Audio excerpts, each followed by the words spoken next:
What if I told you that the story of Africa's future is already being written, not in the boardrooms of Europe, not in the skyscrapers of America, but in the heart of Burkina Faso, by a man barely in his 30s?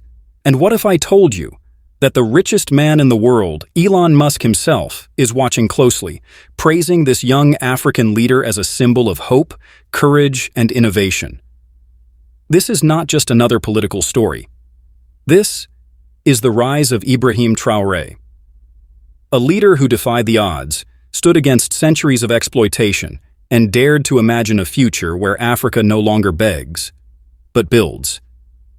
And to truly understand why Musk, the man behind Tesla, SpaceX, and the push toward Mars, is speaking about Traoré, we need to go back. We need to uncover not just the story of one man, but the story of a continent, a dream, and a revolution that could change the entire world. Who is Ibrahim Traore? In the dusty streets of Ouagadougou, the capital of Burkina Faso, a young soldier rose from the ranks not because of his wealth, not because of his family, but because of his courage. Ibrahim Traore was not born into privilege. He was born into the struggle of an ordinary African child, raised in a land often ignored by the world, scarred by poverty, and exploited for its resources. And yet, like the great African leaders before him, Thomas Sankara, Kwame Nkrumah, Patrice Lumumba, he carried in his heart an unshakable belief that Africa belongs to Africans. At just 34 years old, he became the youngest head of state in the world. But this was not just about age. It was about energy, about daring to say what many before him could not. He stood on the stage and declared to his people, "We are not slaves. We are not beggars. We are the children of Africa, and Africa will rise again." For the people of Burkina Faso, tired of decades of corruption and foreign control, those words were not just speeches. They were a spark, and sparks, when fueled by courage, can ignite wildfires. This wildfire spread through villages, towns, and cities. Young people looked at Traoré and saw themselves. Farmers saw a leader who spoke their pain. Students saw a man unafraid to dream. But perhaps most importantly, the world saw him too. And one man, watching from the other side of the globe, recognized something familiar in this African leader. Elon Musk. Elon Musk, struggle before success. Before we connect Elon Musk's vision with Ibrahim Traoré's revolution, we must remember, Musk's story was not built on success alone. It was forged in failure. In the 1990s, Musk was just another young dreamer in South Africa. He didn't come from extreme poverty, but he wasn't born into the elite either. He knew what it felt like to be ignored, doubted, and dismissed. When he moved to America, the so-called land of opportunity, he was broke. He slept in his office. He coded through the night, showered at public gyms, and ate cheap meals just to survive. PayPal? It wasn't built overnight. SpaceX? It almost collapsed after 3 failed rocket launches. Tesla? Investors laughed, saying electric cars would never work. But what kept him going was not just intelligence. It was obsession, an obsession with the future. He wanted to build rockets to reach Mars. He wanted cars that didn't pollute the planet. He wanted to challenge the system that said, "This is impossible." And today, because of that resilience, Musk is the richest man in the world, not just in money, but in influence. But here's the truth. Musk didn't forget what struggle felt like. And when he looks at Africa, its poverty, its ignored potential, its hunger for change, he sees the same fire that once burned in him. That is why Elon Musk's praise for Ibrahim Traoré is not random. He sees in Traoré the same spirit, defiance, courage, and the audacity to dream against all odds. Africa's untold struggle. To understand why Traoré matters, you have to understand Africa's silent suffering. For centuries, Africa has been described as a continent of poverty, disease, and conflict. But that's not the full story. The truth is darker. Africa is not poor. Africa is rich, richer than almost any other place on Earth. Gold, diamonds, oil, cobalt, uranium, fertile land, and the youngest population in the world. But why then does poverty persist? Because for centuries, Africa's wealth has been stolen. Colonial powers came with guns and flags, and later, Corporations came with contracts and loans. They dug into African soil, extracted its resources, and shipped them away, leaving behind broken economies and false promises.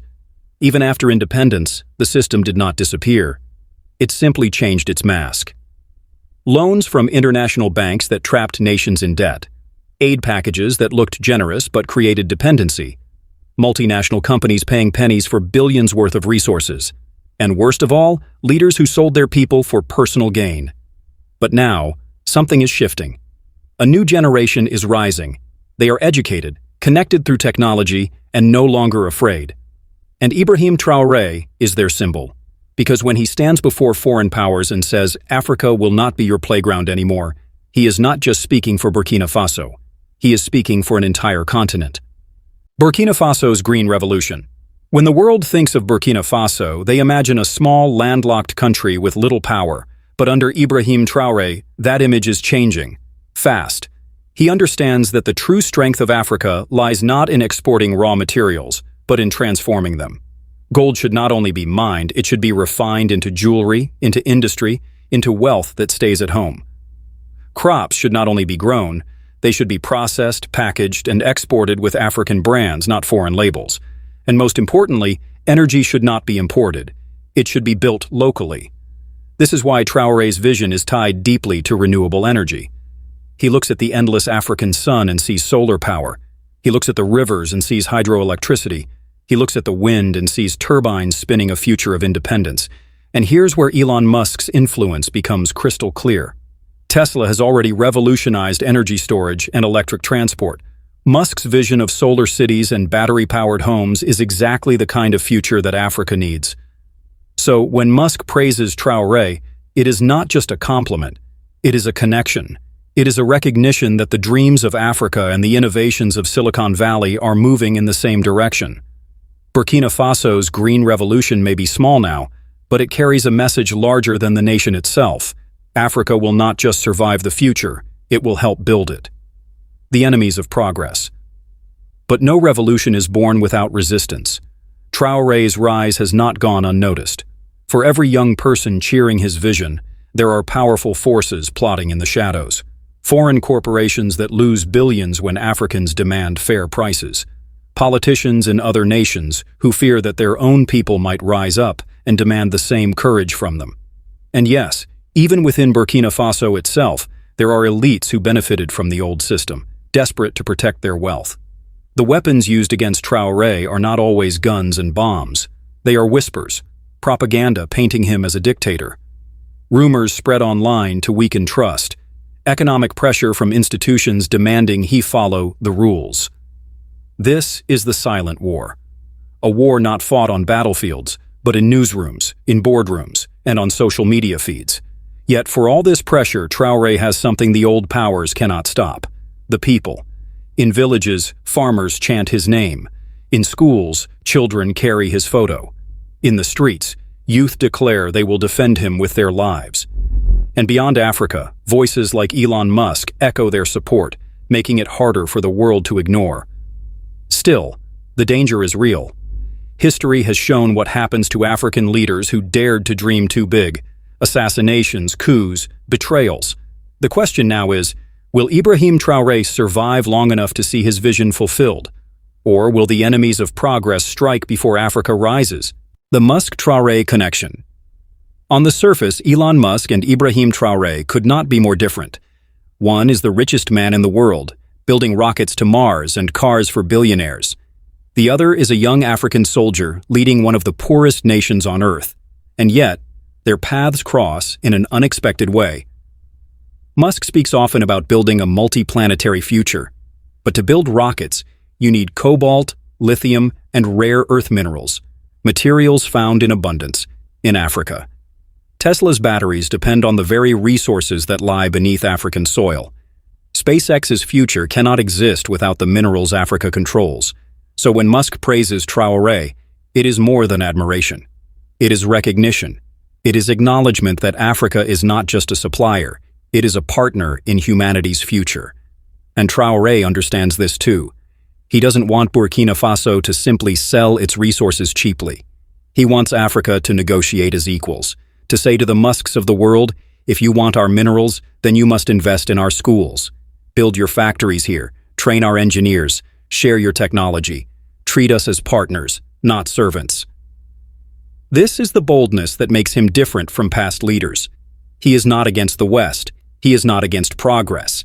He is simply demanding respect. And for Musk, who has built his life on breaking rules, on challenging systems, this defiance is familiar. It is something he cannot help but admire. Global shockwave plus the grand conclusion. The world is watching. From Washington to Paris, from Beijing to Silicon Valley, the rise of Ibrahim Traore is sending shockwaves. To some, he is a hero, a modern Sankara, a leader who might finally free Africa from the chains of exploitation. To others, he is a threat, a dangerous young radical who dares to question centuries of power. But beyond politics, something bigger is happening. Young Africans, from Lagos to Nairobi, from Johannesburg to Dakar, are rising. They are chanting not just Traore's name, but the idea behind him, that Africa must believe in itself. And here lies the true power of this story. Elon Musk may build rockets, but Ibrahim Traore is building something even greater: belief. Belief that a continent long dismissed as hopeless can be the engine of the future. Belief that Africa does not need permission to dream. Belief that the next great innovators, scientists, and leaders are already here, waiting for the chance to rise. This is why Musk's words matter. When the richest man in the world praises a leader from one of the poorest nations, it forces the world to pay attention. Because if Africa rises, the world changes. The balance of power shifts. The story of humanity itself takes a new turn. So tonight, as you finish this story, ask yourself, is Ibrahim Traore just another politician? Or is he the spark that lights the fire of a new African century? The answer will not be given by governments. It will be written by the people, by Africa's youth, by the dreamers who refuse to stay silent. And maybe, just maybe, when history looks back at this moment, it will remember not just Elon Musk, not just Ibrahim Traore, but the day when Africa finally decided to rise. Every great story leaves us with a question, and the story of Ibrahim Traore and Elon Musk is no different. The question is not just about Burkina Faso, or even about Africa. It is about all of us. What kind of world do we want to build? A world where nations are divided, fighting over resources, or a world where innovation, courage, and unity create opportunities for everyone? Traore's courage reminds us that leadership is not about age, not about money, and not about power. It is about vision. And Musk's recognition of Africa reminds us that the future of humanity cannot be built without Africa. So, when the youth of Burkina Faso rise and chant for a better tomorrow, when a soldier-turned-leader stands before the world and demands respect, and when one of the richest men alive nods in agreement, something bigger than politics is happening. It is history in motion. Because the future will not belong to those who exploit. It will belong to those who dare to dream. And tonight you must ask yourself, will you only watch history unfold? Or will you be part of the generation that finally believes Africa is ready to rise? The Youth Awakening. In the streets of Ouagadougou, in the classrooms of Accra, in the tech hubs of Nairobi, one voice is growing louder. The voice of Africa's youth. More than 60% of Africa's population is under the age of 25. That means Africa is not just the youngest continent. It is the future of humanity itself.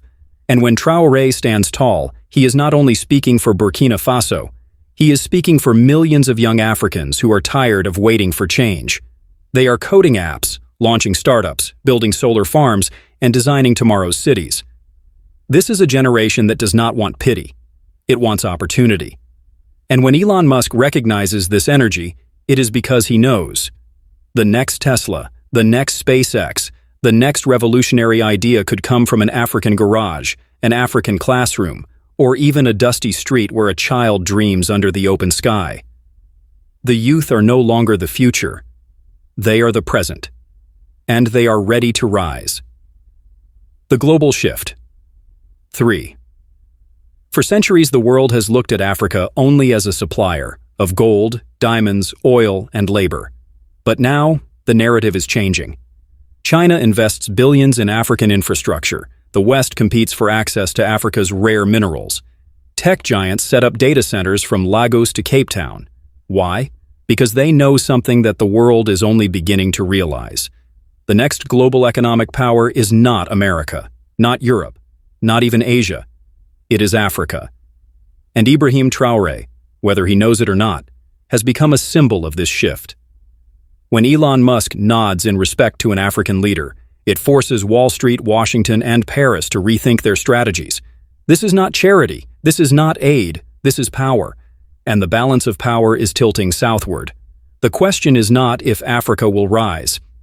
The question is, are we ready for the moment when it does? This is not just a story about Elon Musk. This is not just a story about Ibrahim Traore. This is the story of a continent on the edge of transformation. So I ask you, what do you think? Is Africa finally stepping into its destiny? Or will history repeat itself once again? Drop your thoughts in the comments below, because your voice matters.